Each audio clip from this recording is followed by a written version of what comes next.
This podcast is about interview and job search strategies that work. Interview and job strategies at work. The moment you start looking for a job is when you already have one. Always be looking for another job. And as you never know when your company is going to lay you off or go out of business. That's really true, right? A lot of times just never know about your company. Anyway, the other thing is there's a couple strategies to have that may benefit you is your email. Does your email have your name in it when you're applying for a job? Yeah, we're specifically talking about IT jobs in this podcast. So in that regard, create a blog like a WordPress site or a Blogger site, and then have your resume on there, and do and post an about me page as well, so that people get to know who you are. Like, who's this person? I want to give a good feeling about this person, right? Before they even see who you are or when you're applying, okay, this is really cool. The other thing is, create a professional profile on Twitter or LinkedIn and Instagram if you don't already have one, of course. Just it tells the employer, I have a social experience. I have a social profile. I'm in the social media market, if you will. I don't know whether you call it that or not, but I'm a social media person. Okay, awesome. The other thing is, if you have a skill, teach people about it. Get a YouTube channel. In the IT field, like, even if you're starting off, whatever it's plugging in a modem, whatever, do stuff like that. Get really excited about creating your own content for other people to view. And then also, I would say you create a money map. Basically, you have a map, United States, wherever you're at, right? And so you have the money map. Basically, on a map, you draw, I'm here, wherever here is for you. And then if a job is, say, 2 hours away, well, how much would you need to get paid per hour to go to that job? So that's the money map. That really will help you identify how much you want to earn. And also, if you want to know like what you're worth or what the job is worth, you go to like salary.com or another resource like that and just look up like, what does that job do? What do they pay? What's the median pay for that? So you kind of want to have an idea about that before you go in and just say, oh, I don't know, just pay me whatever. Yeah, they will pay you whatever. They will pay you the lowest possible amount. Believe that. Yeah, 100% on that one. Yeah. Anyway, so that takes into consideration your time, your travel, and then also how it affects your family. So you have to take the kids to work. You have to take the kids to school, ballet practice, piano practice, whatever. That'll affect that change as well. And make an Excel spreadsheet out of it. Maybe you make a graph that says, this is what I want to make. If I'm here and I work 30 minutes away, I want to make this much, or I can make this much, or relative to what you're making. For instance, like your current job is $14 an hour. Your commute time is, say, $2 an hour. Your new job that you're going to get, which is an hour away because it's 1 hour back and forth, that's $20 an hour. So your real dollar amount that you're really going to get is more like $18 an hour. So put a dollar amount on that travel. That's really key with that. If you're traveling 4 hours for a job every day, 2 hours one way, figure out if it's making you make $14 an hour, what would you need to make in order for that to be a realistic thing?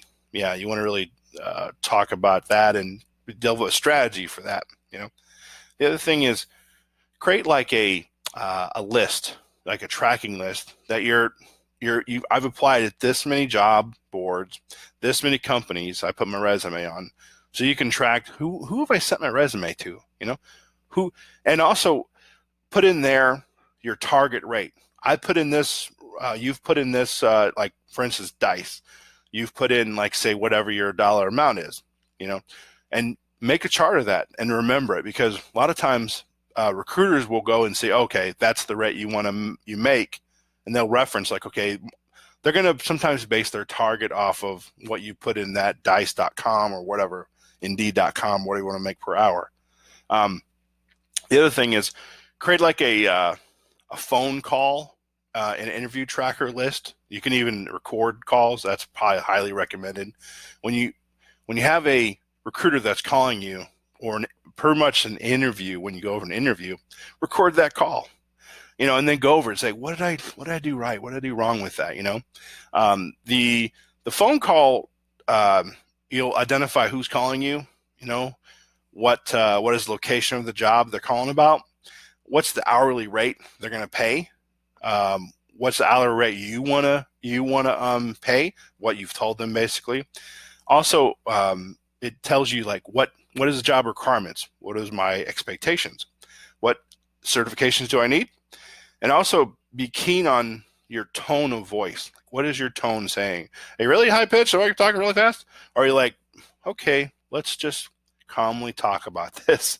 I know I'm kind of hyper about that, but I'm not the person to be talking about tone, by the way. No way, no possible. Yeah. And probably put like a, I don't know, 1 through 10, let's say. And do you think you got the job? Do you think they'll pay you more money? If it's a face-to-face interview, which is always recommended, what's their body language telling you? What are you reading? How are you reading them? What are they saying? Are they always looking away? Are they, I don't know, not responsive to your discussion?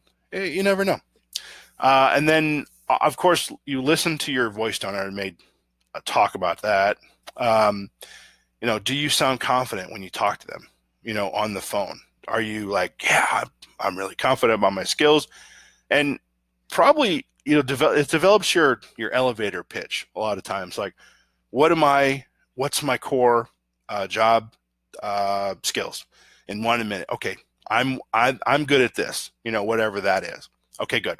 And you'll identify that because every time you go to an interview and you record yourself, it'll say, okay, I need to work on this. Or, oh, that's nice. And you write it down. You may just start writing down what are your skills, your intro, your elevator pitch, basically. Find out how to remember their names. If you have a mechanism, write it down on a piece of paper. Even when you go there, write it down on a piece of paper. Always have a piece of paper if you can ahead of time when you go for a face-to-face, and that says like job interview for this job, whatever that job is. Then you put down, if you know the people you're meeting, put down, I'm meeting these people. This is the time. And then put some questions you might have. Do you offer 401k, for instance, right? Do you have a work from home policy? That's an awesome one to ask, just questions like that. You need to know before you go. Because a lot of times, if you're going from like, say, a McDonald's to an IT, that's one thing. But if you're going from a IT to an IT position, you really want to make sure that the staff and the management, you're not walking into something really crazy, because they may be they may be hiring you to fix their problems, or they need somebody to blame. Either one. Yeah. The other thing is add them to your LinkedIn account after, and then email them. Thank you for the interview. Follow up with them for the interview. It's really important to do that. And always bug them. You always want to bug recruiters. Just bug them. Maybe 3 times probably. If you don't hear back, because you want to know immediately if they're considering you or not. If you call them 3 times and they say, hey, I don't know your name, I forget your name. Yeah, that's probably not a job for you. They probably don't remember you. They're probably hanging, okay, let's just, because sometimes they don't want to tell you bad news or whatever. These are people, humans after all. So some of them are shy, believe it or not. They're not all IT recruiters are not IT typically. They were bartenders, or they were, salespeople in some fashion. A lot of times you look at their LinkedIn profile, you'll see that, you'll know what I'm talking about. So they're not IT. They don't speak IT, a lot of them. And what they do know is just based on experience. So, make sure that the recruiter knows this is your hourly amount, and stick with that. You should really do your homework before doing that. So you want to have one hourly amount for this job, this title, and stick with it. That way you're not flipping and flopping around. that know the range before you get in there. That's really key with this one. You know, also, if you call the recruiter, I hit this point, but if you call the recruiter on Thursday and, you know, you have a great conversation, and on Friday they don't know who you are, that's time to move on to another recruiter, you know, or maybe go to if it's a client that they're representing, go to the client themselves directly. Try to find out as much information about the company as possible before you even go and apply. You know, you want to know, like, who are they? What do they do? Again, if you're just looking for a job and you're McDonald's, you want just IT call center, basically, don't worry about that. Just go and apply. They'll train you. You know, call centers will train you. There's 2 weeks usually. You get cool training, and you just have to sit back and just like absorb it. You know, just absorb. Get a notebook, write it down, write down what they tell you to write down, and just absorb and wait patiently. After you get that first call center job, bam, start applying. Start applying for the next one. And every interview you have, you're going to learn, like, what do I not know about this job? Every interview you go on, you learn, okay, I need to know this technology. You know, for instance, if you're going to call center and you go to help desk, well, I need to know Active Directory for help desk. You would know that by going to an interview. And then, okay, well, you learn Active Directory. You go to like Udemy and what is Active Directory? You Google it, and then you learn it. Okay, good, awesome. And then you download Microsoft Windows, free. You install Active Directory, you know, YouTube, watch the videos, really cool. You learn Active Directory, you learn how to create users, groups, objects. Awesome. You're very cool now. Now you apply for the help desk job. So maybe you went from $10 an hour to, say, $12 an hour call center. Now you're up to $15 an hour help desk. Awesome. Look at that. And that was only a matter of a couple of months, because nothing says you can't, you know, jump from a call center job to a help desk job in a month. You know, it's all about you. Whatever you want to do. You don't owe these companies anything. Believe that. You know, I know, oh yeah, I'm loyal to the company. I guess in some regard, you know, the IBMers of the world, yeah, that's okay. Some relevance to that. And I don't knock that. That's their deal, right? I'm saying is, if you want to get the most money in IT, you got to move up. You can't stay stagnant. I know people who are worked help desk for like 10 years. Like, what are you doing, dude? Why are you still help desk? Well, I'm comfortable. And they're making like $15 an hour. Hey, that's good for them. Awesome. You know what that means? That means less competition for other folks is what that means. Everybody else doesn't have to worry about that person taking their job because they're not a threat. They're just happy doing what they're doing. No big deal. That's what they want to do. No worries. The other thing I'll say for a job, you go and search for a job and it says, okay, you have to have 2-year degree, associates or whatever.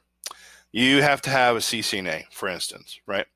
And you say, okay, well, I can either go to college for 2 years and spend about $9,000. I Googled the national average, about $9K for a 2-year degree, then spend about 3 months of training and about $250 to get your CCNA to get this job.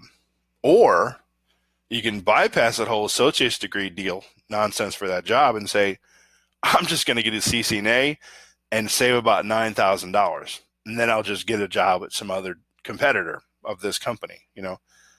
Yeah, I would definitely say that. Yeah, don't make the mistake of thinking that you need to pay money for an associate's degree for a job when you can just easily go get a job at their competitor with a certification.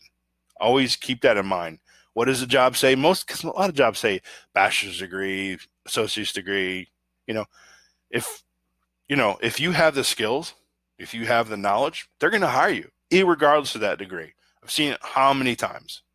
Okay, so that wraps up my podcast for this first introduction podcast. I hope you've got some value out of it, and I thank you for listening.